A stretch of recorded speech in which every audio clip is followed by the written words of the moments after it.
Assalamualaikum warahmatullahi wabarakatuh. Kami dari kelompok 8 yang beranggotakan Vina Nurhidayah, Meisya Damayanti, Niken Prasetyawati, Anissa Aulia Mahmudah, dan Laila Nurjana akan mempresentasikan mengenai tahap penyelesaian audit atau tanggung jawab setelah penyelesaian audit.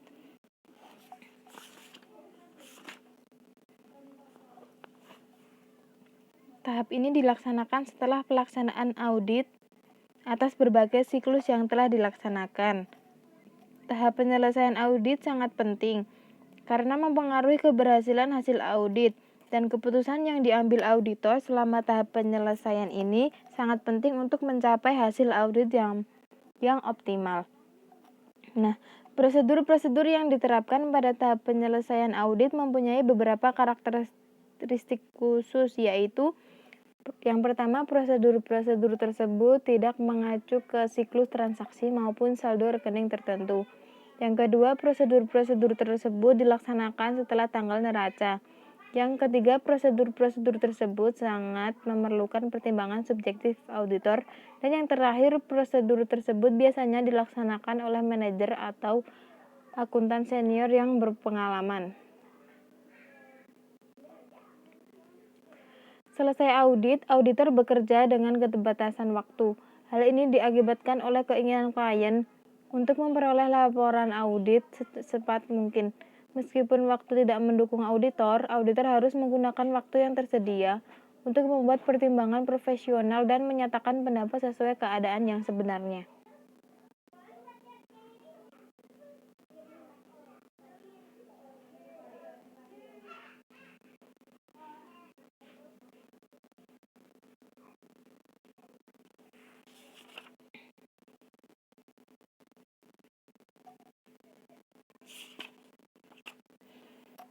Selanjutnya, penyelesaian pekerjaan lapangan. Dalam menyelesaikan atau melengkapi pekerjaan lapangan, auditor melaksanakan beberapa prosedur. Yang pertama, melakukan penelaahan peristiwa, kemudian membaca notulen rapat. Yang ketiga, mengajukan pertanyaan atau melakukan konfirmasi dengan penasehat hukum klien. Yang keempat, menghimpun surat representasi klien. Dan yang terakhir, melaksanakan prosedur analitis komprehensif. Selanjutnya yaitu melakukan penelaahan peristiwa. Standar audit mewajibkan prosedur audit untuk memverifikasi peristiwa yang terjadi setelah tanggal neraca untuk menentukan apakah transaksi atau peristiwa tersebut mempengaruhi kewajaran penyajian atau pengungkapan laporan keuangan atau tidak. Prosedur audit tersebut disebut review atau subsequent event, dan di sini terdapat dua jenis peristiwa kemudian yang mewajibkan pertimbangan oleh manajemen dan evaluasi oleh auditor. Selanjutnya, tipe yang pertama itu tipe peristiwa kemudian 1, meliputi peristiwa yang memberikan tambahan bukti yang berhubungan dengan kondisi yang ada pada tanggal neraca dan berdampak terhadap taksiran yang melekat dalam proses penyusunan laporan keuangan. Semua informasi yang tersedia sebelum laporan keuangan diterbitkan harus digunakan manajemen dalam mengevaluasi kondisi yang digunakan sebagai dasar estimasi keuangan. Auditor harus meminta klien untuk menyesuaikan laporan keuangan setiap perubahan estimasi sebagai akibat dari penemuan dari penggunaan suatu bukti yang relevan.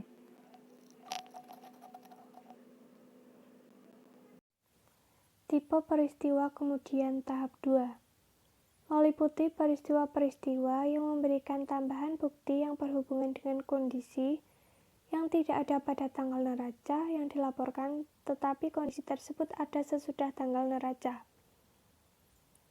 Peristiwa-peristiwa tersebut tidak memerlukan penyesuaian laporan keuangan, akan tetapi ada beberapa peristiwa yang mungkin memerlukan pengungkapan untuk mencegah diterbitkannya laporan keuangan yang dapat menyesatkan pemakainya. Pengungkapan tersebut dapat diungkap secara memadai melalui footnotes, namun terkadang jika sangat signifikan, maka diwajibkan untuk diungkapkan pada laporan keuangan tambahan.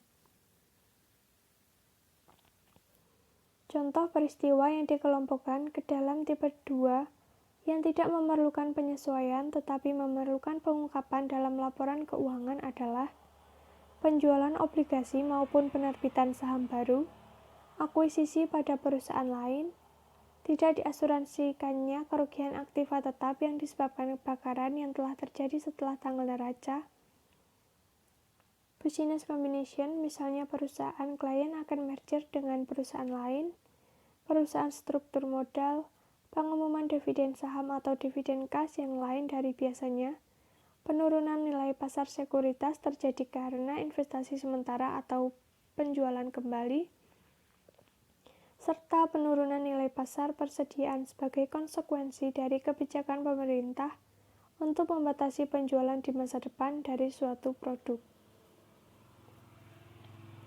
Prosedur audit yang dapat dilakukan auditor berkaitan dengan peristiwa kemudian antara lain membaca dan menganalisis laporan keuangan interim terbaru setelah tanggal neraca, serta membandingkannya dengan laporan keuangan tahunan, memberikan surat representasi dari manajer yang berwenang mengenai peristiwa kemudian yang perlu penyesuaian dan pengungkapan yang bertanggal sama dengan tanggal laporan audit, mengajukan pertanyaan kepada pejabat atau eksekutif yang bertanggung jawab atas masalah keuangan dan akuntansi, membaca notulen rapat para pemegang saham, direktur, dan komite resmi lainnya,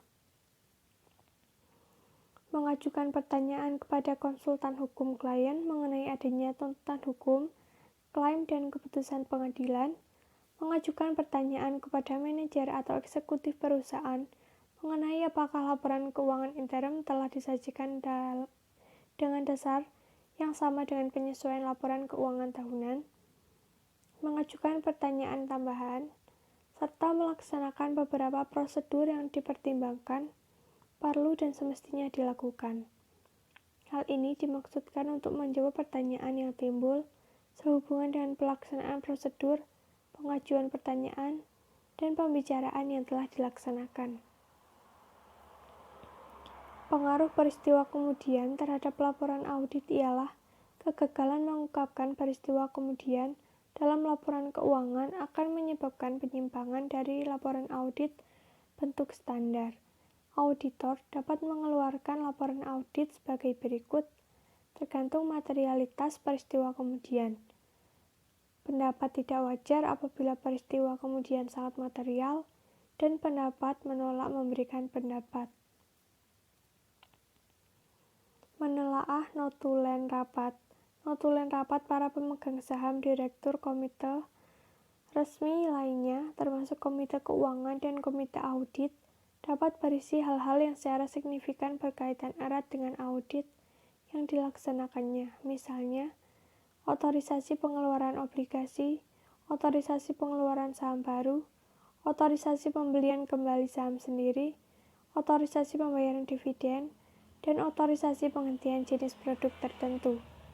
Kelima hal tersebut di atas berpengaruh pada asersi-asersi manajemen dalam laporan keuangan. Informasi yang diperoleh dari penelaahan tersebut dapat menyebabkan auditor melakukan pengujian substantif tambahan dan meminta klien mengungkapkan peristiwa kemudian dalam laporan keuangan. Mengajukan pertanyaan atau konfirmasi kepada penasihat hukum klien. Pengajuan pertanyaan atau konfirmasi dilakukan untuk memperoleh bukti mengenai keberadaan tuntutan hukum dan keputusan pengadilan yang mempengaruhi usaha dan keuangan klien di masa datang. Terkadang kejadian ekonomi lebih mempengaruhi posisi keuangan daripada suatu transaksi kas atau transaksi lainnya. Sebagai contoh adalah kewajiban kontingensi. Kontingensi adalah keadaan situasi atau kondisi yang meliputi ketidakpastian yang mungkin melibatkan keuntungan atau kerugian di masa datang. Kondisi disyaratkan dalam kewajiban kontingensi yaitu terdapat pembayaran masa depan yang potensial pada pihak luar atau penilaian kembali impairment aset akibat kondisi yang telah terjadi. 2. Terjadi ketidakpastian atas jumlah pembayaran masa depan atau penilaian kembali. Dan yang terakhir ada hasil hanya dapat dipastikan oleh peristiwa masa depan. Kontingensi dapat timbul karena ketidakpastian jumlah pajak terutang atau adanya perselisihan pajak pendapatan, pemberian atau jaminan garansi produk, adanya tuntutan hukum klaim, dan keputusan pengadilan serta jaminan untuk obligasi.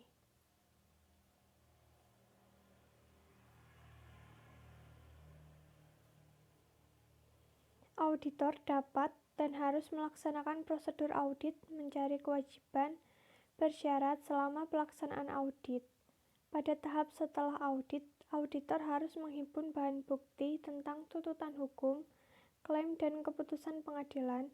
Dalam hal ini, auditor harus menghimpun bahan bukti mengenai keberadaan keadaan, situasi, atau kondisi yang meliputi ketidakpastian yang mungkin mengakibatkan kerugian pada perusahaan sebagai akibat adanya tuntutan hukum, klaim, dan keputusan pengadilan. 2. Periode atau waktu terjadinya kejadian yang menyebabkan tindakan hukum tersebut. 3. Tingkatan kemungkinan hasil yang tidak menguntungkan. 4. Jumlah kerugian potensial.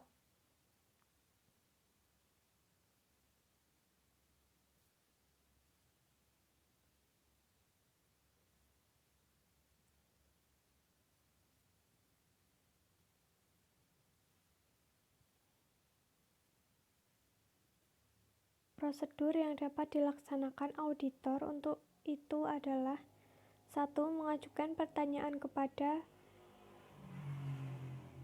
dan diskusi dengan manajemen. 2. Membaca notulen rapat Dewan Komisaris. 3. Menelaah perjanjian kontrak atau pinjaman. 4. Konfirmasi dengan bank mengenai adanya jaminan pinjaman. 5. Auditor meminta manajemen perusahaan membuat letter of inquiry yang isinya meminta penasihat hukum klien menerangkan secara langsung mengenai masalah hukum klien kepada auditor. Tujuan utama auditor memverifikasi kewajiban kontingensi adalah untuk mengevaluasi perlakuan akuntansi dari kewajiban kontingensi untuk menentukan apakah manajemen telah mengklasifikasikan kontingensi secara layak, klasifikasi penyajian dan pengungkapan. 2. Mengidentifikasi derajat kontingensi yang belum teridentifikasi oleh manajemen, meliputi kelengkapan penyajian dan pengungkapan. Menghimpun surat representasi klien. Auditor mengandalkan representasi klien untuk menginformasikan pernyataan lisan yang disampaikan pada auditor, mendokumentasikan ketepatan representasi yang kontinu, menurunkan kesalahpahaman mengenai representasi manajemen. Representasi klien melengkapi dan mendukung prosedur audit lainnya. Isi representasi klien meliputi A. Pengakuan manajemen mengenai tanggung jawabnya untuk menyajikan laporan keuangan sesuai dengan prinsip akuntansi yang berterima umum. B. Tersedianya catatan keuangan dan data yang berkaitan. C. Kelengkapan dan tersedianya semua notulen rapat. D. Tidak terdapat kesalahan dalam laporan keuangan dan transaksi yang tidak tercatat. E. Informasi mengenai transaksi antar pihak yang memiliki hubungan istimewa. F. Ketidakpatuhan dengan berbagai isi perjanjian kontrak yang mungkin berdampak pada laporan keuangan. G. Informasi mengenai peristiwa kemudian. H. Ketidakberesan yang melibatkan karyawan dan manajemen. I. Komunikasi dari instansi pemerintah mengenai ketidakpatuhan terhadap atau kelemahan dalam praktek laporan keuangan. J. Rencana atau maksud yang mungkin akan mempengaruhi. Melaksanakan prosedur analitis komprehensif. Prosedur analitis mencakup penggunaan rasio dan teknik pembandingan lainnya. Prosedur analitis juga digunakan dalam tahap penyelesaian audit sebagai alat penelaahan menyeluruh atau penelaahan akhir atas laporan keuangan. Prosedur analitis ini bertujuan untuk membantu auditor dalam mengambil kesimpulan mengenai audit dan dalam mengevaluasi penyajian laporan keuangan secara keseluruhan. Dalam melakukan penelaahan menyeluruh, auditor membaca dan menganalisis laporan keuangan dan catatan atas laporan keuangan dan mempertimbangkan kecukupan bukti yang dihimpun untuk mengatasi adanya saldo yang jumlahnya tidak wajar atau tidak seperti yang diharapkan. Prosedur analitis kemudian diterapkan pada laporan keuangan untuk menentukan apakah ada hubungan yang tidak wajar yang masih ada. Apabila ternyata masih ada, maka auditor perlu melaksanakan prosedur audit tambahan. Pengevaluasian temuan. Auditor melaksanakan pengevaluasian atas temuan dengan tujuan A. Untuk menentukan jenis pendapat yang akan diberikan.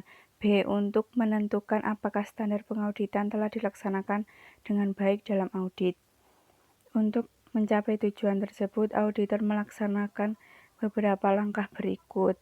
Membuat penetapan akhir mengenai materialitas dan risiko audit, melakukan penelaahan teknis mengenai laporan keuangan, merumuskan pendapat dan membuat draft laporan audit, melakukan penelaahan akhir atas kertas kerja. Membuat penetapan akhir mengenai materialitas dan risiko audit. Tahap ini perlu dilakukan sebelum memutuskan pendapat yang akan diberikan atas laporan keuangan klien. Titik awal proses ini adalah menjumlahkan seluruh salah saji yang ditemukan dalam pemeriksaan atas seluruh akun yang tidak dikoreksi oleh klien. Penentuan salah saji oleh auditor dalam suatu akun meliputi 3 komponen berikut. Salah saji yang tidak dikoreksi yang terdeteksi melalui pengujian substantif. Proyeksi salah saji yang tidak dikoreksi yang diperkirakan melalui teknik sampling audit. Dan estimasi salah saji yang dideteksi melalui prosedur analitis dan yang dikuantifikasikan dengan prosedur lainnya. Jumlah ketiga komponen tersebut untuk suatu akun sering disebut dengan likely misstatement. Jumlah seluruh likely misstatement dalam semua akun sering disebut dengan agregat likely misstatement. Penetapan agregat likely misstatement dapat meliputi pengaruh setiap likely misstatement yang belum dikoreksi pada periode sebelumnya terhadap laporan keuangan periode berjalan. Kemudian melakukan penelaahan teknis mengenai laporan keuangan. Banyak KAP memiliki checklist rincian laporan keuangan. Daftar ini diisi oleh auditor yang melakukan penelaahan. Checklist meliputi hal-hal yang berhubungan dengan bentuk dan isi setiap laporan keuangan dan hal lain yang harus diungkapkan. Checklist yang telah lengkap dan temuan yang diperoleh harus dimasukkan ke dalam kertas kerja. Kemudian merumuskan pendapat dan membuat draft laporan audit. Pelaksanaan pengujian audit dapat dilaksanakan oleh beberapa auditor yang menangani beberapa area yang berbeda. Setelah melakukan prosedur audit, maka harus membuat ringkasan temuannya. Berbagai ringkasan temuan tersebut digabungkan dan dievaluasi untuk menentukan pendapat. Proses ini biasanya dilakukan oleh partner atau manajer KAP.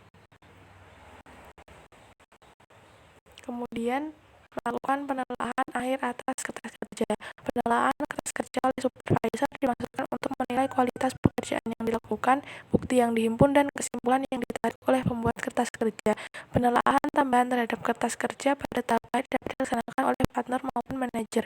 Manajer dapat melakukan penelaahan atas kertas kerja yang dibuat oleh auditor atau asisten auditor atau juga senior auditor. Sedangkan partner melakukan penelaahan kertas kerja yang dibuat oleh manajer.